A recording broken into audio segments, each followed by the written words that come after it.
Jamie has formed his own football academy, V9, giving non-league players a chance to let their hidden talent shine. Lads in everyday jobs looking to follow Jamie's path from part-time to big time. Over 1,000 hopefuls applied, with 42 taking part in an intense 5-day training course at the City Football Academy in Manchester. You play to get yourself a contract. Their goal? To impress the scouts from major clubs invited to find the next Jamie Vardy. So the question is the next Jamie Vardy out there? To talk about the new documentary, the V9 Academy, and much more. Delighted to say that Jamie joins us here in the studio now. Good to see you, Jamie. Welcome along. Right. And he's joined this afternoon by the first V9 Academy player to get an EFL contract, Danny Newton. Welcome to you, and another familiar face alongside us, the former QPR manager, Chris Ramsey's here too, who coached players at Jamie's Academy. Very good to see you too, Chris. Welcome, one and all. Jamie, let's kick off with you. I think we all know your path from non-league to Premier League. It's quite a well-known, famous story now, isn't it? So just tell us the reasons behind setting up V9 and just what you want to achieve through the academy. I think obviously the main point we wanted is that there's a lot of talent in non-league who are not getting a chance to get a pro contract. I was lucky enough to get the opportunity, and know myself that there's a lot of players down there that deserve it, so putting the academy on to give them the opportunity and put them in the window. So let's talk through how it happened then. 42 players, if I'm right, 5-day training camp, and all this took place at Manchester City. What happened during that week? They basically just trained, played games against each other, and then games at the end of the week against professional clubs and some semi-pro clubs to prove to the scouts who were in attendance what they could do. But it was basically giving them the Premier League experience, if you like to put it like that. They were doing everything that the Man City players would do when they're training day in, day out. But with respect to these guys, as you say, it's not what they're used to day in, day out. How do they handle it? Yeah, it was definitely something for them to get used to, but it also made them realise that that's what was needed if they wanted to go on and further the dream. And obviously we're going to have this fly-on-the-wall view of the Academy on Sky later this month. What should we expect with this programme? Oh, you'll definitely see a few behind the scenes of myself when I'm at home and everything, and obviously following the players like Danny around when he was having to work and then go to his games at night and at weekends, and then obviously following the lads around while they're at the Etihad campus. I want to hear Danny's story very shortly, to hear how he maybe aspired to follow the same path as you. But when you were talking to players like Danny and the other guys, what sort of advice did you give to the players at V9? And is there a particular story from your eyes that you were telling them? There was nothing specific. It was just, obviously, they were there. They had the chance to impress the scouts that were in attendance. So it was down to themselves and putting the hard work in. That's what I've had to do throughout my career. It's all been about hard work and making sure you're trying to better yourself. And as you said before, for most non-league players, they're working a full-time job as well. From your experience, how hard is that to do both? It's very hard. I'm not going to lie about it. Getting up at 6 in the morning to go and do a full-time job, and then having to get to a game to play, you end up having your pre-match meal at a service station on the way to the stadium. So, but that's just non-league for you. That's how it is. I mean, I think now, to be fair, the conference, most of the teams are full-time, so that's obviously a step forward, but it is a massive difference. And when you're trying to combine both jobs, you're trying to be a footballer or make your way in football, you're having to do your day job as well. Does that hamper and impact your chances of making it as a footballer? I think it does on a lot of circumstances, yeah. You're going into a game, you're absolutely shattered from a full day's work. It's not the best for you, and it'll only take its toll on your body. So, I mean, I was lucky. I decided to quit my job and just concentrate on football, and 3 days later, luckily for me, I was in full-time football. Alongside you, one of the success stories from V9 in Danny, and actually your path and your rise to the Football League is incredibly similar to Jamie's here, isn't it? Yeah, it's similar to the fact working full-time and playing football, trying to make it, but like I say, he's gone to the very top and I'm just starting at the bottom, but hopefully I can get it at half of what he's done, and I'd be happy with that. See, we're seeing pictures now of your day job. What exactly is it? I was a maintenance engineer since I was 16 when I left school. Did an apprenticeship for 4 years and then stuck with it. So it's it was hard playing football at the same time, but it paid the bills. Yeah. And when did you stop doing that? I found out on the Monday that I was going to sign for Stevenage. Went and signed on the Tuesday, and then told work on the Wednesday that I was leaving. So you went to V9. Did you have to book a week off work or something? Yeah. I used my last 5 days holiday. To be fair, it's paid off though. Well worth it. Yeah. Yeah. So, and you know, Jamie explained how hard it was doing both jobs. How hard did you find it? Yeah, it's tough. It's just tiring.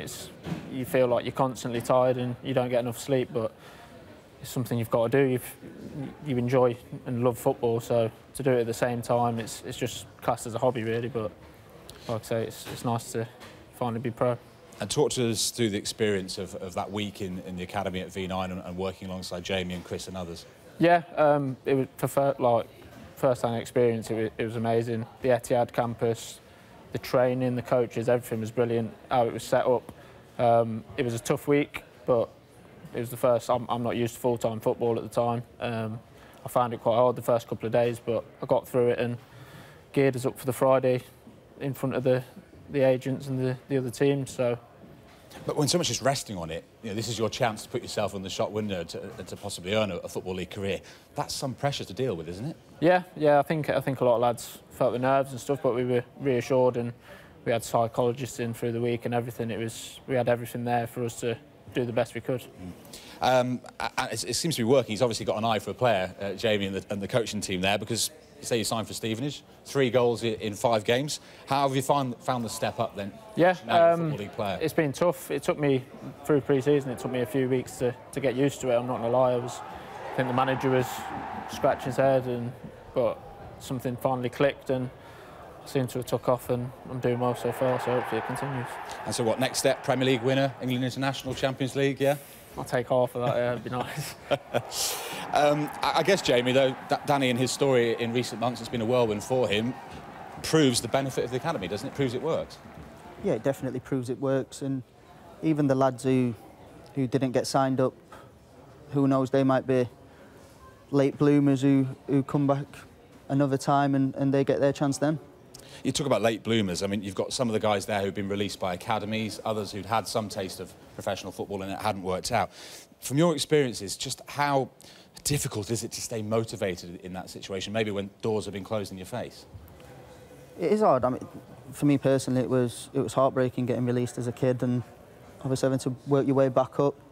It's not the easiest thing to do, and them things sometimes take time, but as long as you keep going, if it's what you dream of and you keep putting the hard work in, then it will happen. Let's bring in Chris Ramsey, who's been waiting patiently. Chris, obviously you've had Premier League experience as a coach and manager, Championship as well. What did you make of the standard on show for that week at V9? Full standard was quite good because we played some teams that came in, TNS and people like that, and the players applied themselves well. I mean, one of the good things from a coaching point of view, which was good, all the players were motivated because they knew what was at the end of it. And they all behaved themselves and worked hard, and for once did what they were supposed to do. So luckily we got our target, which was 4 players out of the situation. And as Jamie said, some of the players there would have benefited from that whole experience. How tough were you on them? Pardon? How tough were you on them? Tough enough to make sure they got the contracts. It's a bit of tough love, you have to do that sometimes. And it must be exciting to see these guys, because you know all of them, as you say, are hungry, they're desperate to achieve. They want to live the dream, and you can help them. Yeah, I mean, a lot of the things that happens when you have players in academies at the moment, they're living the dream before the dream is actually there, you know, and I think some of these players getting up at 6 in the morning, working every day, and knowing that there's something, probably a better life for them, a life that they will enjoy more, was something that was evident throughout the whole camp. And if we have a look, we've got a list actually of players, because Jamie isn't the only player who's had non-league experience and then worked his way through all the way up to the top in Premier League. We've got a list of other players who've done just the same, and some standout names on there. You know, Premier League regulars, England #1 from last night, Joe Hart, Charlie Austin, Michael Antonio had a great season at West Ham. There's some big names in current day football alongside Jamie here. Should there be more stories like Jamie's, more stories like Danny's there? I think we need to be a little bit more patient with the players. You know, there's a lot of players that go out of the game very early because we don't wait for them, especially players that are not physically ready at the time. So these two guys, you know, are a testament to, that it's true that we should be waiting a little bit longer and just hoping that someone will come through early on is probably not the way to go.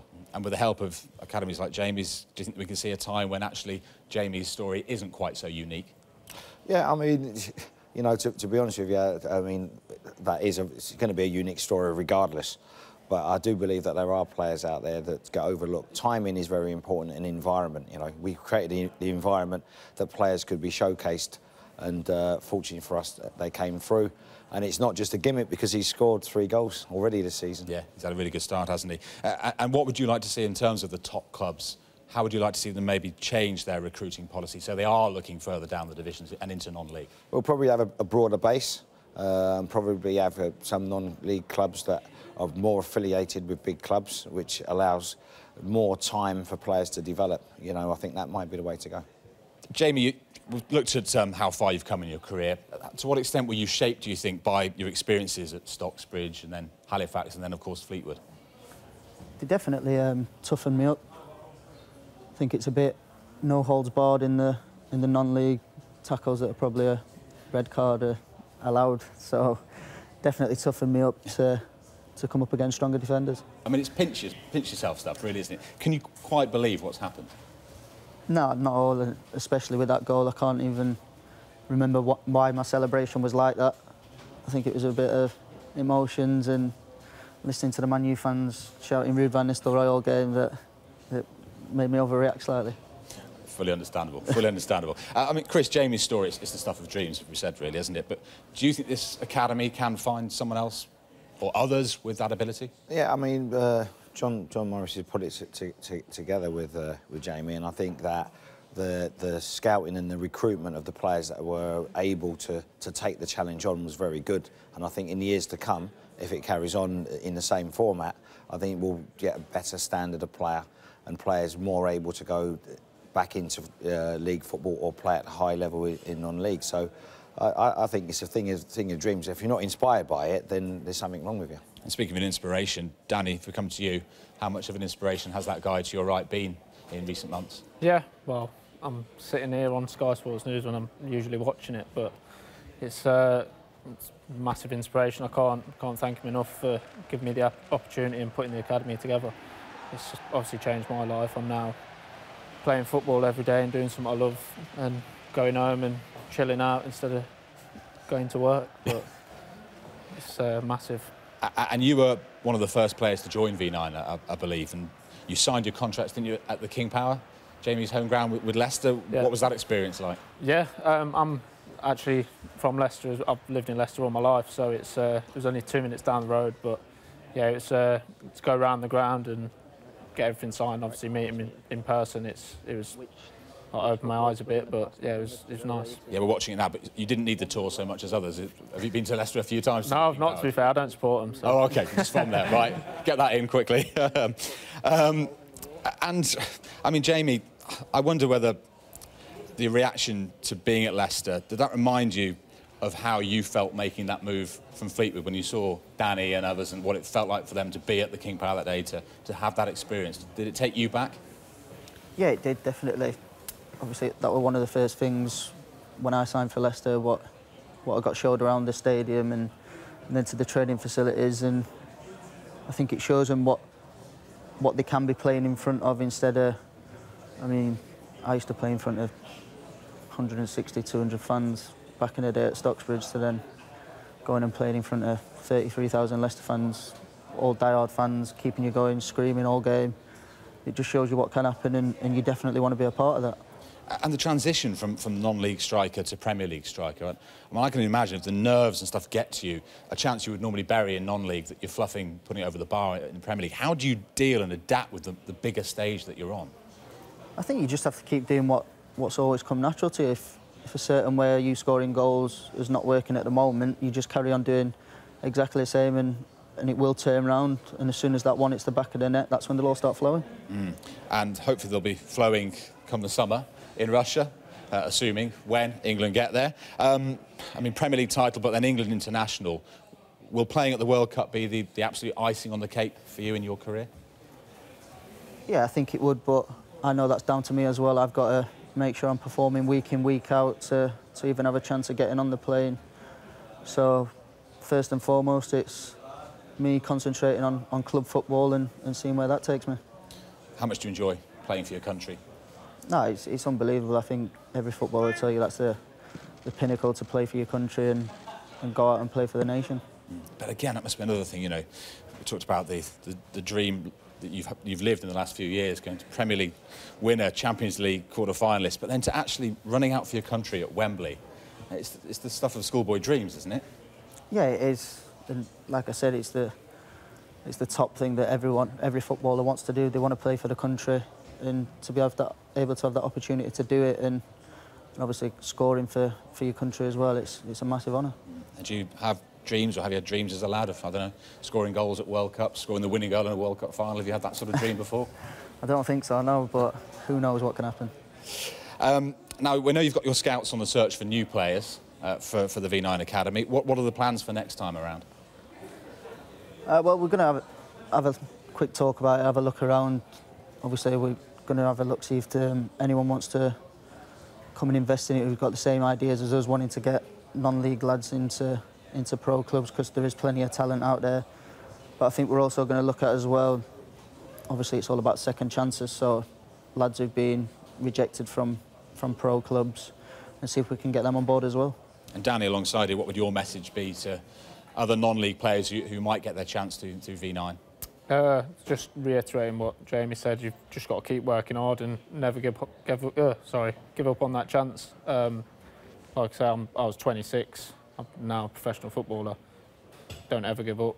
There must be days when you do want to give up, though, aren't there?